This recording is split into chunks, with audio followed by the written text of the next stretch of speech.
Biomimicry. It literally means copying nature. It seems to be at real odds to much of what our culture stands for. We overcome nature. We defy it. We bend it to our will. We build dams, highways, skyscrapers in an attempt to reduce nature to a bit player in our lives. And this has brought us to the brink of the abyss. We're so close we can peer over the edge. Nature now looks to take its revenge, to truly demonstrate who is master. What can we do to pull back? To prevent us from hurtling over the edge? Perhaps we'll hear just the barest suggestion of an idea tonight between our two speakers. Perhaps by listening to nature, using its principles, we can create a more sustainable connections between human communities and the world that envelops us. So it's my intense pleasure to introduce tonight's two speakers. We'll hear first from Nicole, who's the Senior Sustainability Advisor with Brightworks and the firm's campus and urban planning work. Drawing on her experience in watershed ecology and environmental planning, Natalie helps project teams realize a more comprehensive level of sustainability by combining economic, ecological, and systems integrated with team creativity, innovation, and collaboration. Our next speaker will be Amanda Sturgeon, who's the Certification Director for the Living Building Challenge. She's a licensed architect and has been influential in the sustainable building movement in Seattle for the last 13 years. Prior to joining the Living Building Challenge, she was a senior associate at Perkins Will, where she co-directed the Sustainable Design Initiative across 20 offices worldwide and managed numerous sustainable projects. In 2011, she's a fellow of the AIA and AIUSI. I think I got all those vowels in there. But she just got through, she spent a month in Italy studying biophilia and beauty as a pathway to a restorative future. So I think both these speakers will have an excellent view of biomimicry, biophilia, and how it connects between design and human social networks. So we'll start with Nicole, and please give her a hand. Hi, everyone. Nice to see you tonight. It's a pleasure being here to talk to you about biomimicry. I should also say that I'm a trained biologist at the design table, and I studied with Janine Benyus and Dana Baumeister of the Biomimicry Institute. My background is in watershed ecology. I'm a biologist, and I spent a number of years working in the scientific field, doing a lot of field studies.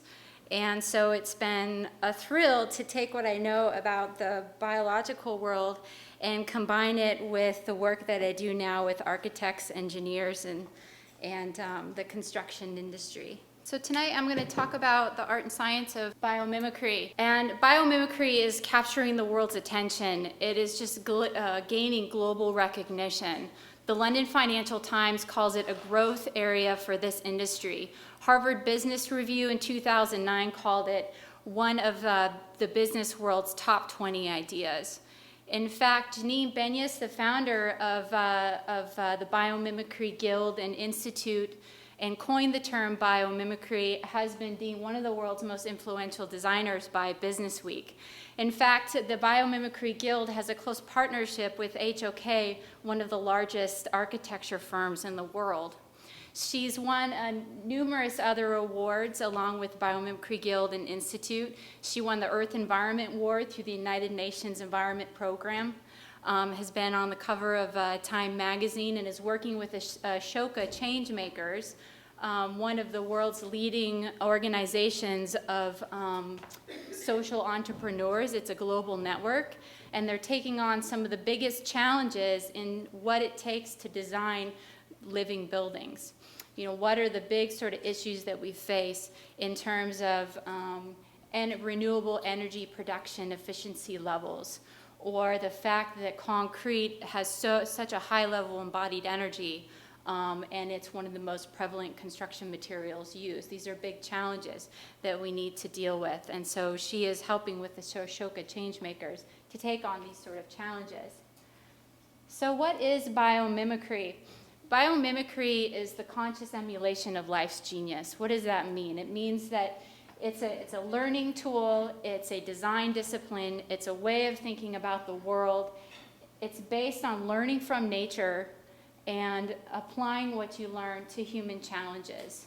It's not a slavish recreation. It's not post-rationalization of design, calling a spiral staircase sort of looking like the spiral of a seashell, for example.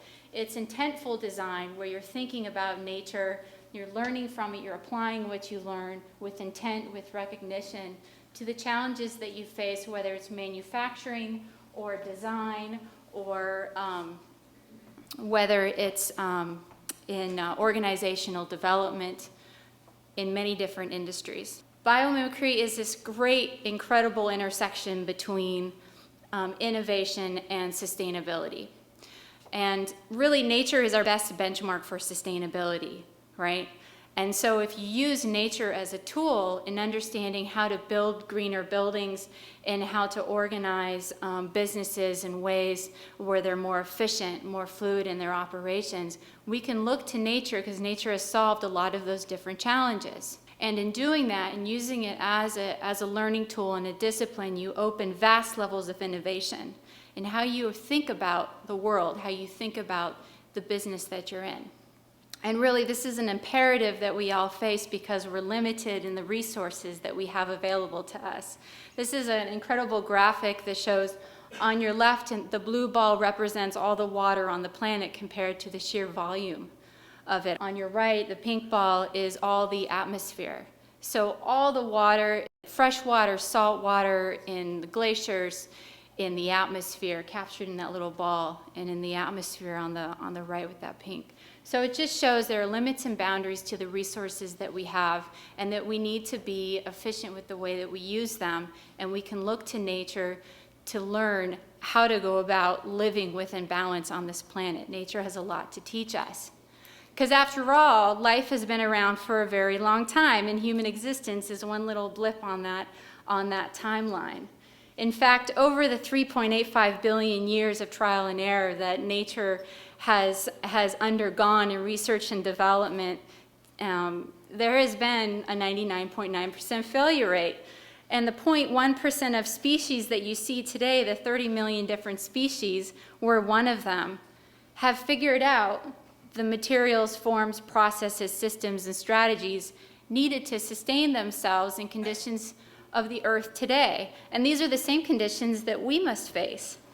And so it makes sense to look to nature to understand, okay, how can we live, how can we solve design challenges, for example, in ways that are sustainable, in ways that are moving beyond sustainability into regenerative means where we're healing the planet. Nature's figured that out, and we can use nature as a learning tool to solve those challenges. So let's go through a couple case examples. Now, biomimicry really got its start in the late 1990s with Janine Benyus's book, Biomimicry, Innovation Inspired by Nature. And the roots of biomimicry are in product design, but it's expanded into all different professional sectors. So let's go through a couple case studies in product design. Whale power. This is an amazing concept. Dr. Frankie Fish was interested in how humpback whales are so agile in the water, these massive creatures. Well, what he realized is the leading edge of their fins have these bumps called tubercles. And so he coined this term called tubercle effect. And basically, these tubercles allow for this massive mammal to move through the water and be incredibly agile. And he took that design in nature and he copied it in rotors, in any type of machine that moves any type of medium, whether it's air, water, steam, oil. And what he found was that there's 32% less drag, an 8% increased lift. And in the case of wind turbines, a 20% production increase.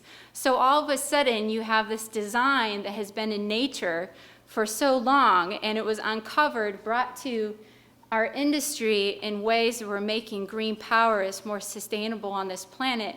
And all of a sudden, you've got a alternative energy means that's been struggling to find its place in the market, competitive with fossil fuel alternatives. This is a great achievement. These wind turbines are being tested on Prince Edward Island, and we'll see them in production soon in the market. Columbia Forest Products, soy glue. Dr. Kai-Cheng Lee out of Oregon State University was walking down the beach one day, and he was very curious about why mussels, the blue mussel in fact, was able to stick to rocks so well.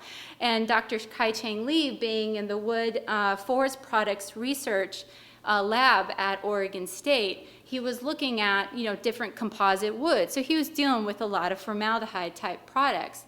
And he thought, well, if mussels can do this so well, how can I copy that in wood forest products? What is it that allows them to stick so well in environments that are so prone to harsh element pressures, the constant bashing of waves and the elements. And so he took the mussels back to the lab, he dissected the protein structure, and he mimicked that protein structure in a soy base. And what he came up with was a glue that actually outperformed urea formaldehyde, was more water resistant because it's the protein structure that's used to environments that are more aqueous. And so all of a sudden you have a glue where urea formaldehyde, a carcinogen-based glue, has been struggling with in the market for so long. Nature had the answer, a glue that's non-toxic and outperforms formaldehyde. Calera. This is an idea that's out of Los Gatos in California. This company recently won a $20 million grant from Department of Energy, and what they're doing here is they're making green concrete, and they're doing this by actually sequestering carbon dioxide, mimicking a process that's similar to how coral reefs form. And so what they're doing is they're taking seawater, they're injecting carbon dioxide into it, and that starts the process of forming calcium carbonate. And with calcium carbonate, that is the base substance of coral reefs. And so they're making this concrete compound. Now what's so amazing here is that all of a sudden you have a $170 billion concrete industry in the US that is the third or fourth largest anthropogenic carbon dioxide emitter. And all of a sudden you're taking an industry that's such a big polluter and you're turning it to carbon negative. So for every ton of concrete that's created through this process, they're sequestering a half ton. So the World Coal Institute suggests that this product could sequester 70 years of emissions. So this is a very exciting new discovery that has actually been in research for a while, and we hope to see it on the open market soon. Third example, or fourth example I want to show you is moving from the product industry to the built environment. This is the 360,000 square foot Eastgate Center in Harare, Zimbabwe. And what's interesting about the Eastgate Center is that it is mimicked after the way that termites ventilate their mounds. And the way that they do that is through a series of chambers on the outside of the mound. And they're a distance from the mound, and they spend all day opening and closing these chambers because at the center of the mound is a fungus that the termites feed on. And that fungus must stay at exactly 87 degrees throughout the day and night when you have temperature fluctuations outside from 35 degrees up to 104 degrees. And so this is like a perfect example, if you're an engineer, of designing in nature to like ASHRAE 55, the equivalent of ASHRAE 55, which is our national thermal comfort standard. And so these termites spend all day opening and closing these chambers to maintain that 87-degree temperature. So that was the design that was mimicked in the Eastgate Center, and the Eastgate Center uses no mechanical cooling. They have some fans to help exhaust the air, but right away the engineer, the owner of the building, saved $3.5 million in infrastructure costs, and rents in this building are 20% below buildings in the surrounding area because of those avoided costs. So how can we apply biomimicry in our own lives? Well, it's tough to imagine when you live in such a dense urban environment. But really, if you ease your senses, if you put aside your cleverness in your professional field, if you open your eyes up to what nature can teach all around you, you'll find some amazing discoveries. Because down on the ground, nature is all around you, from the street trees to your backyard trees, to the farmer's market, to wildlife, to recreation, the beautiful parks in the Seattle area. There is opportunity to find new discovery in nature. And that's really what a lot of biomimicry is about, is opening up your awareness and learning about these new forms of discovery. So this is my family dog, Willie. And this is Willie on a really good day. And the reason that I want to show a picture of Willie is that you can make amazing discoveries in just the very simple joys of life. And that's exactly what happened with a Swiss engineer, Georges de Maistre, when he discovered Velcro. So he came home from a hunting trip one day, and he was looking at the burrs, inspecting the burrs on his dog's fur, and he noticed the hooks on the burrs. And this was in the early 1940s. And so that's when Velcro was discovered, by just the sheer curiosity of an individual that had sort of calmed his cleverness and opened up his curiosity to the natural wonders of the world. Now, Velcro started cotton-based, took a wrong turn, and hit nylon and synthetic compounds, so not a true sort of biomimetic discovery. You know, there's ways to turn it back around, but I think in the basis, just thinking about nature and what we can learn, this is a really good example. An example that you can find, you know, in your own backyard.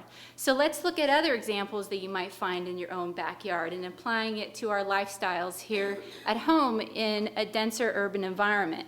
Love to get out of town, can't always do that. So what can we find in our own backyard? This is a honeycomb, and nature does amazing things in that it always follows the path of least resistance and uses as little energy as it possibly can. And so in this pattern, and that's one way you can utilize biomimicry, is in mimicking form, pattern, is that in this honeycomb shape, the hexagon angle of 120 degrees is actually stronger than a 90-degree angle. And also in a repeated pattern like this, you're using less material, right? Because you're sharing sides in the overall shape. And then also you've got a round shape which maximizes volume to surface area, thus using less material in the overall form. So why is nature going to spend any more energy than it possibly needs to in forming a substance? And it's perfectly forming that substance to the function in which it needs to provide. And so this is an excellent example of mimicking pattern in nature, something that you can find at a city park and maybe not get too close to, but nonetheless an exciting discovery. So another way you can look at biomimicry is in mimicking process. So in looking at processes within organisms, across organisms, or in the physical environment. We've learned a lot in the solar industry and PV panels, and understanding how to collect energy, how to create energy from the sun's rays. And so we've learned a lot about that, and I think it's important when you're walking down the street, inspecting, you know, the street trees, or enjoying your backyard, thinking about all the ways that nature has perfected collecting solar energy. And that can be in thinking about how nature arranges leaves on a tree to optimize the amount of solar collection area to create that energy. How to use chlorophyll as a medium instead of, you know, heavy silica-based monocrystalline sort of compounds that you find in common photovoltaic panels. There's a company in Australia called Dysol that's actually making a photovoltaic panel based on chlorophyll as a medium, not chlorophyll itself, but a dye that mimics chlorophyll. A dye that you can get in a range of different colors, and this dye is a lot easier to manufacture, doesn't take as much water, heavy manufacturing process like silica does, and it can easily be injected into a glass plate that can be flexible, and so it becomes building integrated. You can use it as a facade, and it doesn't have to be a panel that's a separate structure on top of the building. So these are amazing discoveries that we found just from inspecting trees and learning from them, and inspecting plants too, other plants. Like this ranunculus here, this is a common buttercup. And from the buttercup and other plant species, we've learned about heliotropic leaves and flowers, how flower heads will tend to follow the sun throughout the course of the day. Some plants do it, some plants don't, not all.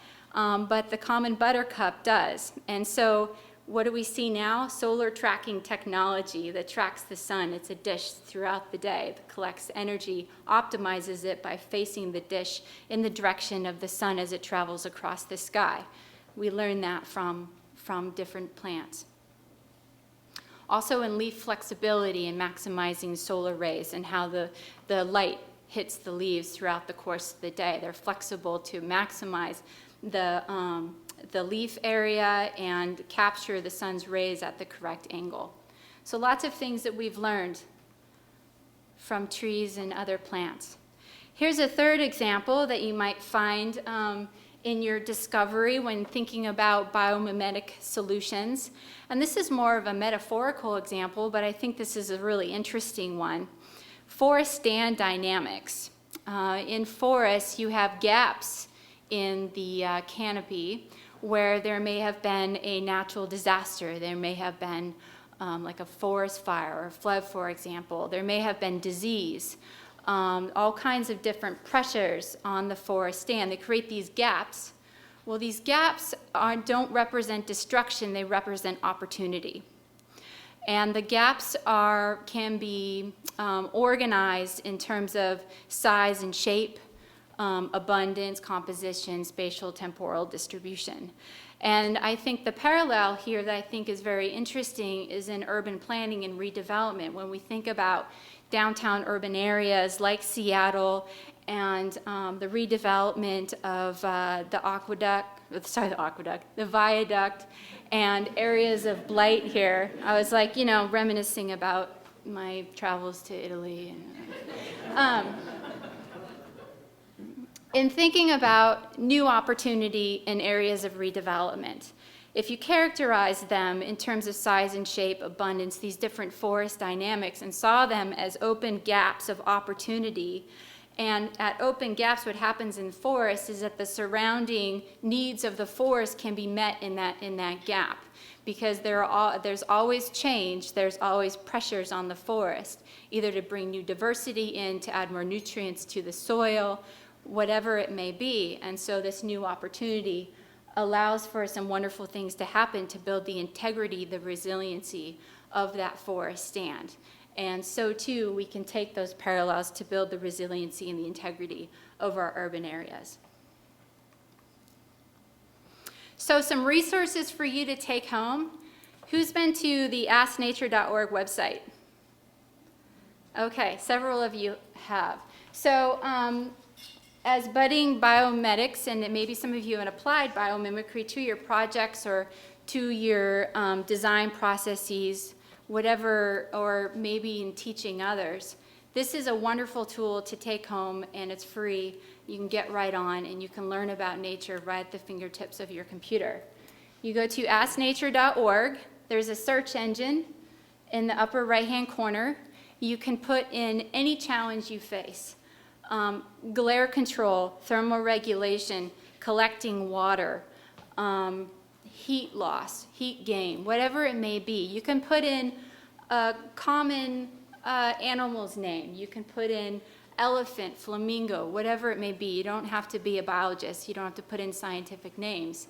And what this search engine does is that it's linked up to E.O. Wilson's Encyclopedia of Life. E.O. Wilson, the famed entomologist, Harvard professor, naturalist, he's trying to catalog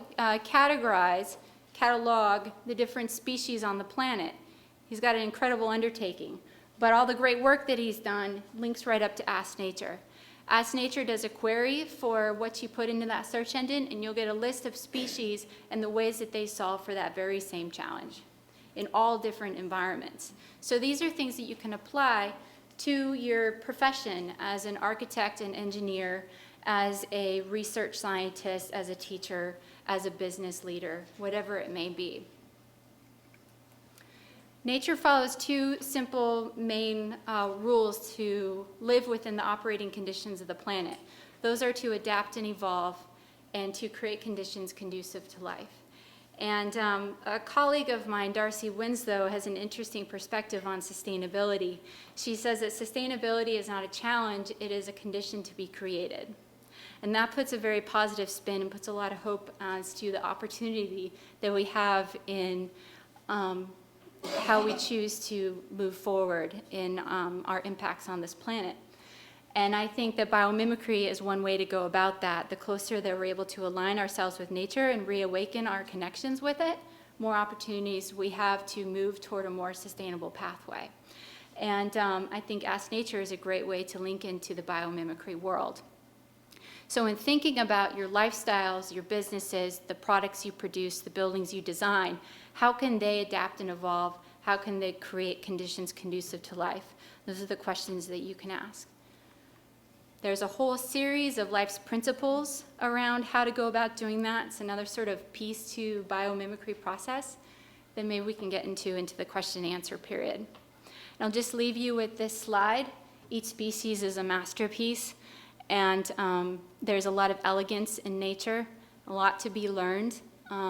This is a lot of research and development has gone into perfecting the way nature lives successfully on this planet.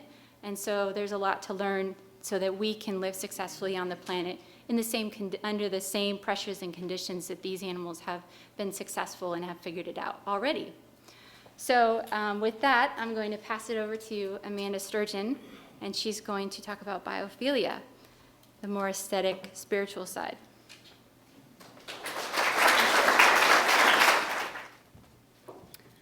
Well, good evening. I am delighted to be here tonight to talk about biophilic design, and I think the two subjects, biomimicry, that Nicole so wonderfully described for you, and biophilic design are wonderful partners in our pathway towards reconnecting with nature. Nicole referred to E.O. Wilson at the end of her presentation, and E.O. Wilson really popularized the term biophilia with his book Biophilia here in the center of the slide. And later he worked with Dr. Stephen Kellett, a Yale professor in social ecology, they worked together to create the biophilia hypothesis. And then Stephen Kellett has gone on to do a lot of research about how biophilia relates to the relationship between people and nature in terms of buildings. And a couple of books here that have been released. The Biophilic Design book, a series of essays on biophilic design, just came out a few years ago. And I'll refer to these throughout the presentation, but really the biophilia hypothesis is suggesting that there is an instinctive bond between human beings and other living systems. Those of you familiar, I'm sure many of you are, with E.O. Wilson's work, where he talks about how we as a species have been hunter-gatherers for like 99.99% of our human existence on the planet. And he talks about how that informs our ability to relate to space and within space. And biophilic design is really drawing on some of those concepts that are often subconscious to us. As was mentioned at the beginning, I just returned from a fellowship to Italy where I was studying biophilic design in a tiny little southern Tuscan hill town called Civita, a fellowship with the Northwest Institute for Architectural and Urban Studies in Italy. Why I wanted to study this subject there is because, this is a town that's 3,000 or more years of history. It's built on Etruscan structures that are embedded in the rock and has been evolved over time. And there's an incredible connection to place here that Stephen Kellett outlines as being, the two sort of pieces of biophilic design, having a connection to our place and also having an organic or naturalistic design. And for me, Civita and many of the Tuscan hill towns are really incredible examples of biophilic design. And so you'll see lots of slides throughout of Civita. The differences between biomimicry and biophilic design, how do they build on each other? Biomimicry it really can be used as a strategy within biophilic design. As Nicole mentioned, biomimicry is being inspired by nature to create products or different elements of a building potentially. Biophilia, or biophilic design, is really looking at the social side of how we as people connect with our place and connect with nature. And biophilic design, when the biophilia piece is combined with design, is really referring to buildings. And why is it important? For myself, practicing as an architect for a long time, it's amazing to me that we are surrounded by a lot of buildings that lack a sense of place. There's a sense of placelessness to a lot of the buildings that we're creating and building, and a lot of the spaces that we spend time in. Many of us spend time in windowless offices. We're secluded from the outside world. We don't get to breathe fresh air during the day, hear birds sing, and we're very disconnected. And so biophilic design is really trying to create a pathway for us to understand how to connect with our place again. And I think it's important to say that it's not new by any means. We can see here in the Cinque Terre, one of the 5 little towns on the northwest coast of Italy, that people have been coexisting with their place for thousands of years in a way that is pretty harmonious with the resources that they have, the geography, the history, the culture of their place and of their site. And so, another sort of background as to why it's important for us to reconnect with nature, building on E.O. Wilson's theories that, we as a species need to interact with nature in order to have a full, loving life. There's been a lot of more work done, and for me it's was a horrifying moment when Richard Louv came out with the concept of nature deficit disorder. Obviously not the only person to have written about it, but having a couple of children myself, to think that children are becoming more and more disconnected from nature. It's pretty scary. And there have been quite a few studies and scientific studies that look at the benefits of nature in schools. When kids have daylight in their spaces, their test scores improve, their ability to be creative, improved cognitive function. There's even a study that shows in hospitals, when you have a view of nature from your window, you will heal faster than if you look out at a brick wall, for example, or have no window at all. And the other, I think, really interesting thing around biophilic design is the neuroaesthetic piece. There's new neuroaesthetic studies happening, particularly in the UK, that are looking what is the commonality between all of us in what we find is beautiful. And so far, the studies are showing us that we all think nature is beautiful. So nature, in some form or another, is beautiful to all of us. It's a common platform or a common language for us to talk about beauty and what makes us thrive in terms of a spiritual, emotional, mentally healthy individual or community. So how can we get back to buildings that make us jump for joy? I know my kids always jump for joy when we go out to Shai Shai Beach once a year. And this is a picture a friend took of my son jumping for joy. How can we feel like this when we're in our buildings? What will it take for us to feel like this? I would love to see, as someone that's been the designer of buildings, I would love to see us all feel like that when we go into spaces. I just want to be inside, because we're spending most of our time inside. We should feel like this way when we go inside spaces. Stephen Kellett has made a really good attempt at trying to, and there's various versions of this, at trying to classify what we mean by biophilic design and what the elements are that would make a building connect with place and have its naturalistic forms. And he came up with 6 different design elements that I'll go through in a little bit more detail with some visuals to illustrate what he means by these. But environmental features, natural shapes and forms, natural patterns and processes, light and space, place-based relationships, and evolved human-nature relationships. And I think the evolved human-nature relationships particularly sort of builds on some of E.O. Wilson's work about us as this hunter-gatherer sort of makeup needing prospect and refuge, for example. You know, I think all of you have been in a restaurant where it's busy and full and the only tables left are in the middle of the room, right? We're all sort of lined up around the edge with our backs to the wall, allowing us to see out. We want to understand what's in front of us and be able to have some preparation for that. So environmental features, and these are parts that we're all familiar with, to be able to have views and vistas, to be able to have sunlight, have a relationship with natural materials, and you know, we really see this in Civita and in many of the old Italian Tuscan hill towns, where people were really building with what they had, with the earth beneath them. But also, you know, there was a sense, a deeper connection with that prospect and refuge, and that often you were building towns that were somewhat defensive to the enemy, and you wanted to be able to have, you know, vistas and views around you in order to make sure that you weren't being invaded or attacked at certain times. But, you know, a really great example of some of the features that come up within environmental features and how we're connected with our materials and nature. And it's been, you know, Stephen Cowell's talked about direct and indirect relationships to nature and relationships to place. And direct being, you know, when we're immersed in nature, where we're taking a hike in the forest, for example.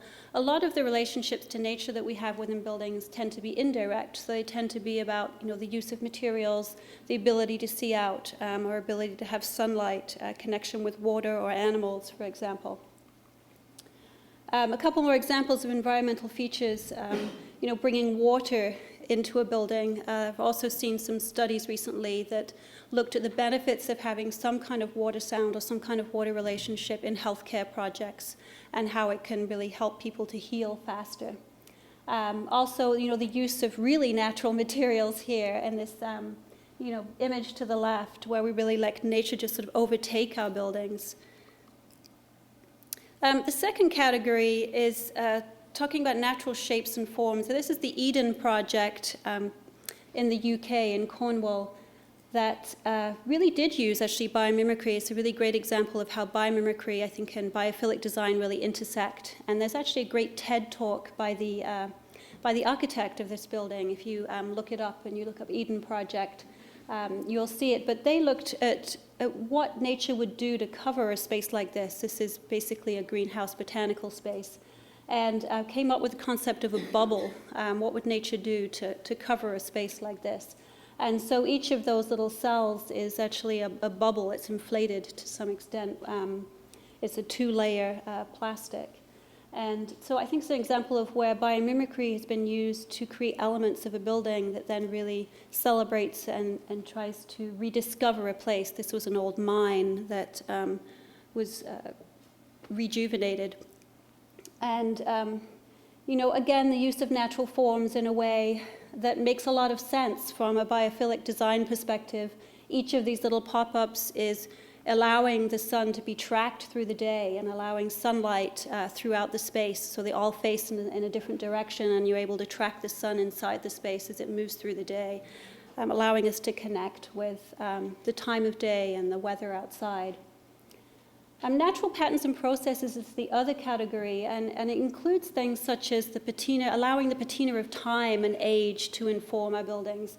You know, in Civita, there were several earthquakes, one every 5 years or so for about 100 years, between the 1750s and 1850s. And much of the town actually dropped away into the valley, and ruins are still visible on the side of buildings. You know, my sense is that if this was in the US, that would all have been cleared away and demolished by now.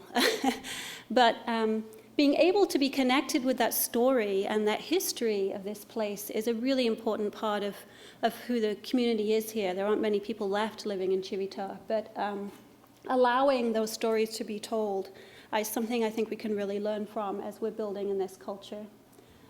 The other part of natural patterns and processes is allowing the connection between inside and outside to be celebrated. And how can we blur those spaces so that we can be sheltered from sun, we can be sheltered from the weather, but we can still be immersed in nature and be partly outside.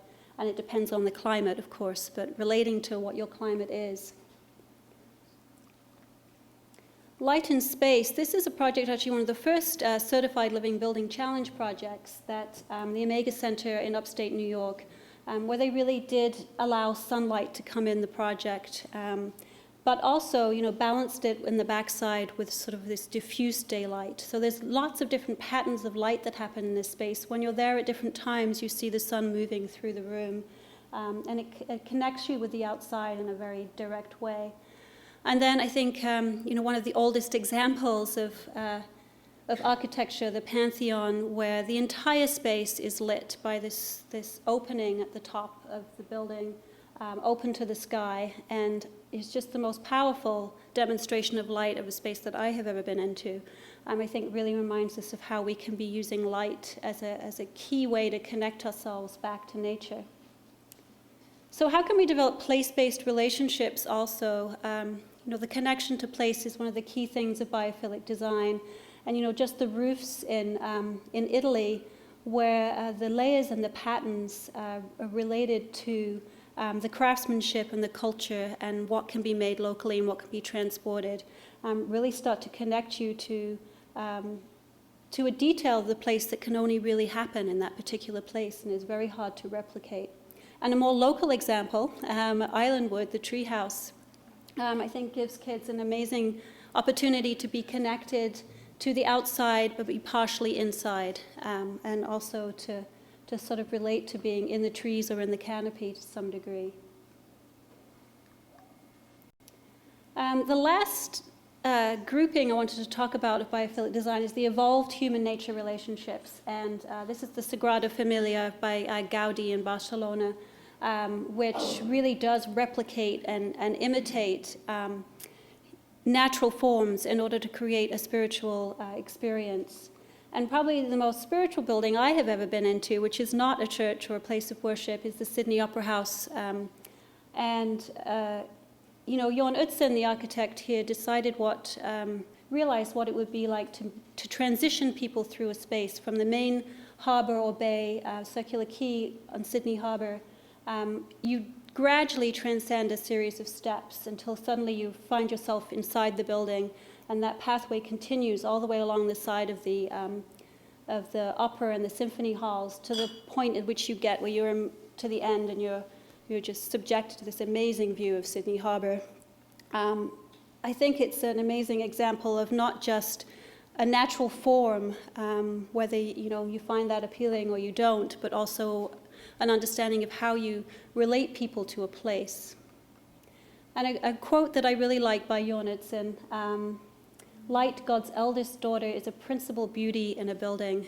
I think it's something that we've lost sight of as a group of architects and designers, unfortunately, that would be easy for us to find again.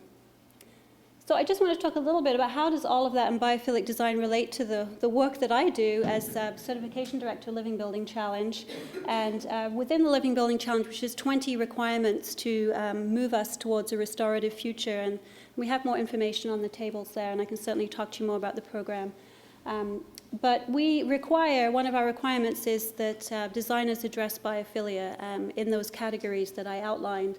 And not in a way that they've designed their building or their neighborhood, and then they've told us, well, this relates to nature or this relates to nature, but in a way that changes their design process and how they may have designed the project in the first place. So the Living Building Challenge really does take from nature its inspiration. How can we design buildings that really act like a flower? They're pollution-free. They harvest all their own energy and water, but they're also beautiful. And I think that question of what is beautiful really does come back to the commonality between all of us, which is nature. And I'll end on a quote by Stephen Kellett, that the values of biophilia require we seek to harmonize nature with humanity if we're to achieve a just, secure, sustainable, fulfilling, and loving future. And, biophilia means love of life, and I think, a biophilic design really takes a love or a caring of a place and a culture and a history in order to be realized. And with that, I'll finish, and I think we're going to move to questions. So the question I kind of have is, are we still developing complex buildings where we may not know how everything really fits together until you make it and then find out that it's not actually quite as efficient as you expected by adding up each of the pieces? Well, like I mentioned in my presentation, nature takes the path of least resistance. It doesn't use any more energy than it absolutely has to in creating the materials that it uses. One of the simple laws of nature is that it uses simple common building blocks. Nature's materials are formed from hydrogen, oxygen, nitrogen, carbon, plentiful materials, not bromine, mercury, lead, arsenic, silica, materials that we like to use that that aren't as plentiful, that are more rare earth elements. And so I think in building, there's a parallel there in using simplicity in design, using plentiful materials, using simple shapes that can be repeated. And I don't think we're quite there in our building today. I think in buildings that are highly flexible spaces, that are modular, that really tailor to the building relationships with the interior occupants and allowing them to do their daily activities and not feel hindered, I think is an important aspect of green building. And I think those are things that we can learn in nature. So I think I'd have to say that it's, thinking about simplicity in design, plentiful materials is important in building. So you're actually saying if you use biomimicry, you probably actually are simplifying our processes, whereas today we seem to be making things more complex with our standard processes. So it would be a simplification, and therefore it wouldn't be quite as big of a problem. Right, yeah. I mean, one of the big green building best practices is multifunctional design, and nature is a master of that. If you think about like a mallard duck you might see at a park nearby, when a duck cleans its feathers, it's preening. Well, when it's preening, it's also moisturizing the, it's also putting a moisture layer on waterproofing the feathers. And it's also at the same time moisturizing its beak, and in the presence of sunlight, the lotion that it uses to waterproof and moisturize the beak turns to vitamin D, so it becomes a nutrient for the duck. And so in the one simple process of cleaning its feathers, it's performing 4 functions. That's multifunctional design, and again, that's nature's way of using as little energy as possible to do as many different functions. Well, that gets back into kind of biophilia. When you show the dome, often a biophilic design, like a dome, it looks really pretty. And there's a lot of good structural engineering aspects for having a dome structure. It includes a great amount of space on a very small surface area, things like that. But because of the curvature nature of the building, it's very hard to make mass market furniture using industrial age assembly lines to create the heating and cooling systems that they might need in different structures with different curvatures. So is there a way to incorporate the biophilic design of a building like that and still maintain some of the efficiencies, or does it have inherent efficiencies that beat a lot of our modern square structure? Yeah, I mean, I think many of the structures that we have, like I showed the one of the sort of classic big box store of some kind at the beginning of my presentation, and the reason I think we have a lot of projects, buildings like that, where we don't really know where we are. We could be in a Home Depot in Seattle, we could be in a Home Depot in Atlanta, right? There's really no connection to place, is really because we want to make building something that is, we can commodify and we can replicate and make cheap and reasonable in terms of a cost perspective. And I think biophilic design is really calling for a movement away from that, where we actually are looking at each place and what's appropriate to each place. So where there may be a dome appropriate in one place and function, it may not that may not be appropriate in the next place. And so it doesn't mean I don't think that things can't be replicated, but I think it's calling for a much more careful examination of what's appropriate in each place rather than simply repeating a pattern no matter where it is in the world. So actually, this is one of the questions from the audience, is the idea of feng shui as a way of placing a structure inside its surroundings. Is that a large part of biophilia, or an aspect of biophilia that could be applied to a much larger global culture than just in the kind of bits and pieces you see? Yeah, I mean, I think I see biophilia personally as being a movement very similar to what we've seen with food, where we're seeing, the rising or increase of slow food or local food, or organically grown food. I think we really need to begin that movement with our buildings, where we have, slow buildings, and we have buildings that are local, and we have buildings where, those that have created them have really sat and listened and watched and taken account of what's in that place. And so, yeah, I think, if we build with biophilic design, the buildings would have quite a lot of feng shui in terms of, their character and connection to their place. And I see it as a movement that's sort of similar to the other movements we're seeing, where people are really trying to get a grasp more of their local community, their local culture, and be more rooted within it. And I think biophilic design speaks to that. Well, one of the things I like both of you to kind of talk about this is both of these ideas, biomimicry, biophilia, require a lot more thinking. What are some of the ways to make it easier to have that time to think, but still meet the pressures from the economic pressures that are out there? Mm-hmm. Well, biomimicry is a design discipline that's best served, at the very upfront portions of a project where you're doing some preliminary planning and thinking about how you're going to frame the approach on the project, and thinking about what you're going to design and how that's going to impact the place.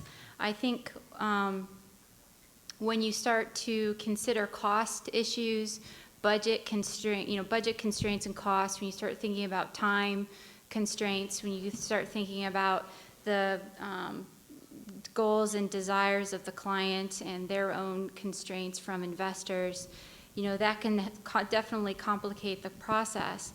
But I think that it can also bring great resolution and clarity to design when you start to think about applying biomimicry not as a technical, cumbersome design process, but in a thought process that takes you through the whole sort of approach to how you're going to carry things forward, from the sensitivities of the site to elements that should be preserved, elements that should be restored, and how does that then feed into the massing, stacking, the orientation, the size and shape of the building on that site. And then also just in thinking about nature's design principles around how nature has succeeded so well on this planet. And those are elements that parallel with biophilia in terms of being locally attuned and responsive. You see in the mountains, rabbits don't have big ears that stick up into the sky, but in the desert they surely do, because they need a massive amount of surface area to exhaust heat quickly. And so that's an example of being locally tuned and responsive. And also in the example I talked about in multifunctional design, I think that's a really good approach to building in efficiencies in design. If you can think about what is the true function of this building, who am I serving, how are occupants going to, how are they going to behave in this building, how is it sort of connect with the surrounding community, and design for those true functions. And in those functions, you can use then life's principles to then apply a more efficient, streamlined design. So I think it's this upfront thinking and just sort of making a commitment to thinking about things in a different way. And I think that biomimicry just helps to direct the team in a way that's very focused instead of sort of general green building practices where there may be a checklist or just sort of an a la carte menu that you choose from that are all great things to do, but they may not be best for the building. A tremendous amount of the buildings that we have now and the way they're developed, we have almost 100 years of experience on putting those together, what the codes need to be.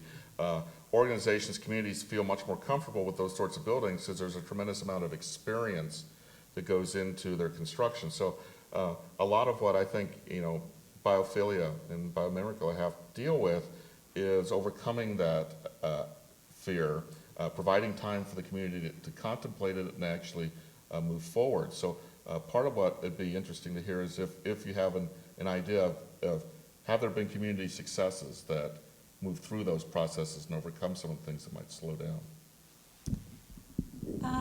Yes, I think for sure.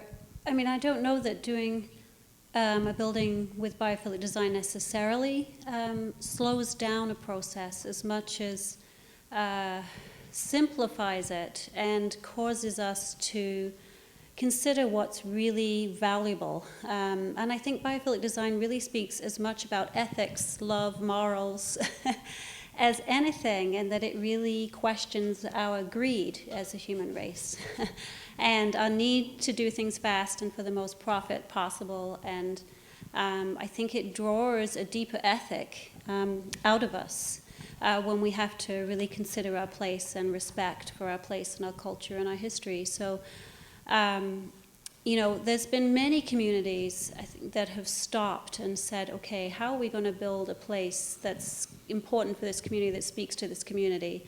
One of the Living Building Challenge registered projects is a cob house that the owners built by hand themselves, and they had to challenge lots of building codes. They pretty much broke all of them. They had to make friends with the building inspector. They had to connect a flush toilet, and then, as soon as they got their occupancy certificate, take it out and then put their composting toilets in. I mean, they're pretty creative. And what I'm seeing with people that are choosing to do the Living Building Challenge, for example, and that's not the only pathway necessarily, but is that people get pretty darn determined to do this stuff. They will not let anything get in their way. And what I've seen more and more with Living Building Challenge is people just being so excited that there's a framework that can help move them towards not just biophilic design, but a truly restorative future. And people will get around the rules. They'll work out a way to do it. I think we're pretty creative in that way as a species. That's a great point.